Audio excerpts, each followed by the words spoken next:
सकाळचे 7:27 झाले आणि बाहेरचं वातावरण उन्हाचा पत्ता नाही. सूर्य खूप वर आल्यानंतर आभाळातल्या आभाळातच दिसतो. अजून हा झाडू मी काढलाच नाही.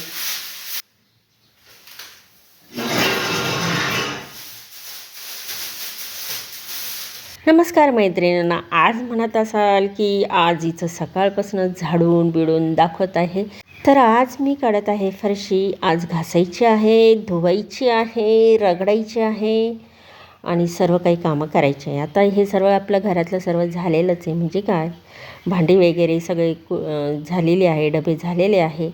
आणि आता ही फरशी, गावाकडचं कसं मोकळं रान, त्याच्यामुळे अंगण जरी झालं ना तर घरात सगळी माती येऊन जाते आणि त्याच्यामुळेच ही सगळी कामं वाढा होतात की सर्व डब्यावर हे, मग ते फरशी आणि मग ते सर्व मग स्वच्छ करावं लागतं. चला आता बादलीभर पाण्यामध्ये मी कपड्यांची जी पावडर आहे ती यामध्ये आता भरपूर टाकून देते आणि त्याचबरोबर मला आता ओटा पण धुवून घ्यायचा आहे. आत्ताच धुतलेला आहे ओटा. पाणी काढायला आहे ना, माझं बेसिंग नाही आहे, पण तरी मग ओटा आहे ना, मी काढते ना तरी ते पाणी सगळं असं दारातून काढत असते. त्याच्यामुळं काय होतं, पुन्हा फरशीवर पाणी पडलं जातं, मग ती फरशी पण धुवून घेत असते मी नुसती अशी वरच्यावर. पण आज तर मी घासणार आहे आणि पुसणार पण आहे, धुणार आहे. म्हणजे खळखळून सगळं मला आज फरशी काढायची आहे. कानाकोपऱ्यातून सगळं काय ते जळमटं वगैरे काय बुरकलं बारीक बारीक रेती असेल ती सर्व निघून जाईल. ओटा तर घासायचं कसं, तर ओटा मी अगदी घासणीने घासते. म्हणजे आपली भांड्याची घासणी आहे ना, अगदी त्याने. त्याच्यामुळं ओटा पण असा खळखळून स्वच्छ निघतो आणि तसंही ते रोज लिक्विडने पुसलं जातं. पण आज मी अक्षरशः त्याला घासणार आहे. किचन ओट्यावर मी वॉशिंग पावडर चांगली भुरभुरून टाकलेली आहे, ते आता भिजत राहील. तसंच आता फरशीवर सुद्धा टाकलेली आहे, ती सुद्धा भिजत राहील. सगळीकडे पाणी मारून घेतलेलं आहे आणि यांना भिजत ठेवते बराच वेळ. तोपर्यंत फ्रीज स्वच्छ करते. आता मेन स्विच काढला. आता फ्रीज कसं स्वच्छ करणार आहे, अगदी खळखळून. म्हणजे मी जे वॉशिंग पावडरचं पाणी आहेत ना तेच टाकून मी अगदी स्वच्छ धुवून घेणार आहे. तसं आहे आज आता रविवार आहे आणि दर रविवारी मी फ्रीज असं स्वच्छ करत असते, म्हणजे पुसून घेत असते. पण आज म्हणजे कसं फरशी चालू आहेत ना, मग त्याच्यामुळं मग ते सगळं पाणी त्याच्यामध्ये टाकूनच मी आता धुवून घेतल्यासारखंच करणार आहे. आणि खराब तर काही झालेला नाही फ्रीज, कारण वारंवार हा पुसलाच जातो. तर फरशी धुवायची म्हटल्यानंतर हे वाढाव कामाचं असतं. फ्रीजही धुणं आणि ओटा तर धुवाच लागतो कंपल्सरी, त्यात काही प्रश्नच नाही. पण अजूनही फरशी घासणार नाही, कारण आता ही फरशी भिजते तोपर्यंत मी काय करते, इथपर्यंत पाणी आलं आहे, हे भांडे घासून घेते म्हणजे भिजली जाईल फरशी. अजून तो ओटा बिट्टा सर्व काही दुसरी खोली घासायची मला. आणि सूर्य उगवलेला आहे. काय सूर्य उगवलेला आहे. आता फरशीवर पाणी टाकून मी इतका वेळ का ठेवलं, त्याच्यानंतर फ्रीजही धुतला, म्हणजे जवळजवळ अर्धा तास तर त्याला झालेलाच आहे. आणि आता भांडे घासताना म्हणजे जवळजवळ आणखी 15 मिनटं, तर जवळजवळ पाऊण तास मी फरशीवर पाणी टाकून असं ठेवलेलं आहे. याचं कारण म्हणजे जी माती असते ना ती ढिल्ली होऊन जाते त्याच्यावर जी बसलेली असेल फरशीवर, आणि मग मला घासायला सोपं होतं. आणि अशा पद्धतीने ती फरशी खळखळून आणि कमी वेळात कमी श्रमामध्ये ती स्वच्छ धुतली जाते.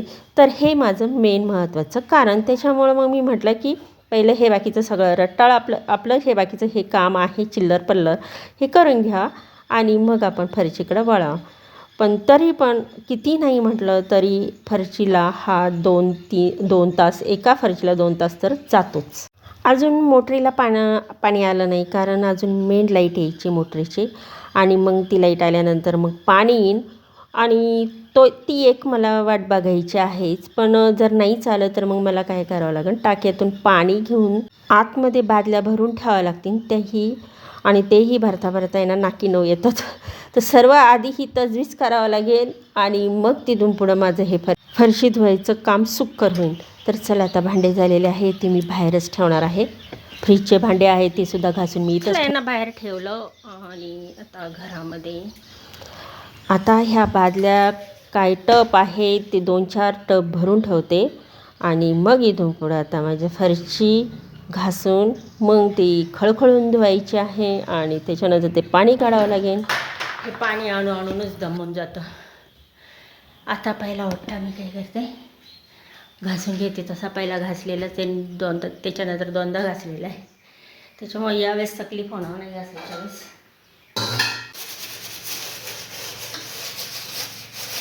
असा गॅस कधी असा खराब दिसणार नाही, असा काळा काळा इकडून तिकडं असा खूप झालेला. आता ओट्टा घासायला, हे गॅस घासायला 10-15 मिनटं जातील ना, म्हणजे अजून फरची चांगली भिजते. हो, लाईटीने आता झटका मारला, म्हणजे आता मोटरची लाईट येईन. चला नळी घरात घेऊन येईन मी आता. चला आता पाणी आलं असं नळाला, झटका मारला. आता ओटा स्वच्छ करायला. आता ही इकडचा जो रकाना आहे ना शेजारचा, तो रकानासुद्धा मी स्वच्छ करून घेणार आहे. कारण मला आहे ना, जरी आता 4 दिवस मी घासलेले आहे तरी पण ती माती वाटते त्याच्यावर. मग आता ते मी स्वच्छच म्हणजे धुवूनच घेणार आहे. त्याच्याबरोबर खालचासुद्धा मी जो रकाना आहे तो. चला हे दोन्ही पण घेतलं मग स्वच्छ करून, पुन्हा ते भांडे काढून. कारण माती भांड्यांवर पण झाली होती आणि त्याच्यावर पण झाली होती. इथून माग आता पुसलं होतं, किती दिवस झाले हे सर्व धुवून. आता घेते फरची घासून. तर फरची धुवायचं म्हणजे आधी एवढे कष्ट करावं लागतात, म्हणजे ओट्टा पण, रकाने पण आणि ताटाळेसुद्धा मी कधी कधी जागच्या जागी घासून घेते. कारण ताटाळेसुद्धा निघत नाही बरं का ते भिंतीतून. मग त्याच्यामुळे ते बाहेर काढून घासता येत नाही. मग जागच्या जागी तिथंच असं घासावं लागतं, तिथूनच पाणी. आणि दरवाजेसुद्धा मी काय करणार आहे, मस्तपैकी घासून घेणार आहे, म्हणजे धुवून घेणार आहे. आता चालू आहे फरची घासायचं. आता फरची झाली. आता सर्व, आता जेवढं पाणी आणलेलं आहे तेवढं पाणी आता ओतून देते. कसं आहे, आता रात्रीची लाईट असली म्हणजे ते पुरून पाणी वापरावं लागतं. मग दिवसभराच्या लाईटीमध्ये फरशा काय सगळी कामं होतात. आता म्हटलं घरातच नळी घेऊन यावं, पण कसलं नळीलासुद्धा आहे ना पाणी येत नव्हतं, चढत नव्हतं.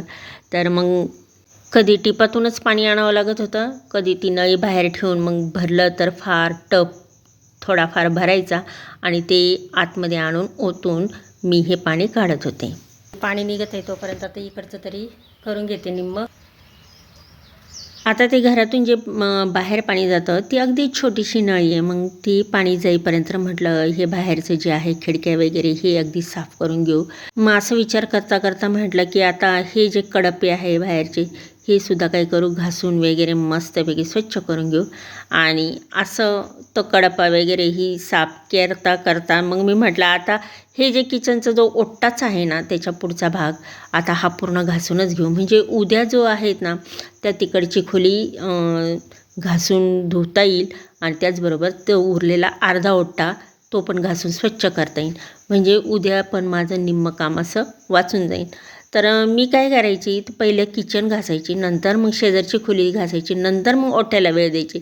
पण आता असं नाही केलं. आता किचन घासून किचनच्याच पुढचा भाग जो आहे ओट्टा तो सर्व आता मी घासून घेत आहे.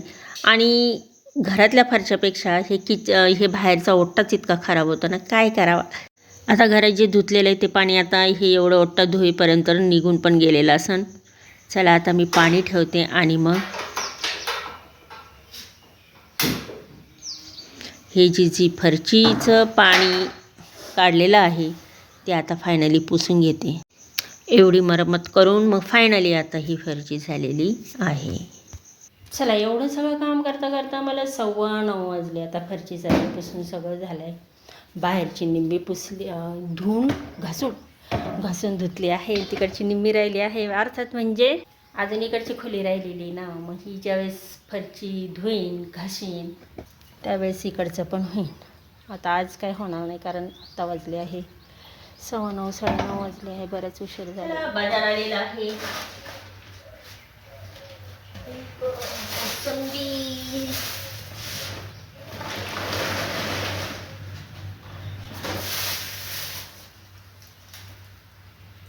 पालक म्हटलं आता ब्रोकोली असेल, म्हटलं ब्रोकोली आणली असेल, पण ब्रोकोली नाही मिळेल तेवढं. आज रविवार आणि बाजाराचा दिवस होता. काका बाजारला गेले होते, मग त्यांनी बाजार आणला. मग आणल्यानंतर मग आता हे सर्व निवड करून ठेवावं लागते. कारण ह्या भाज्या सर्व 8 दिवस पुरवाव्या लागतात. मग ते व्यवस्थित निवडून ठेवाव्या लागतात. मग हिरव्या मिरच्या असेल त्याची देठं काढून ठेवावं लागतात, जेणेकरून ते 8 नाही 15 दिवस मग पुरले जातात.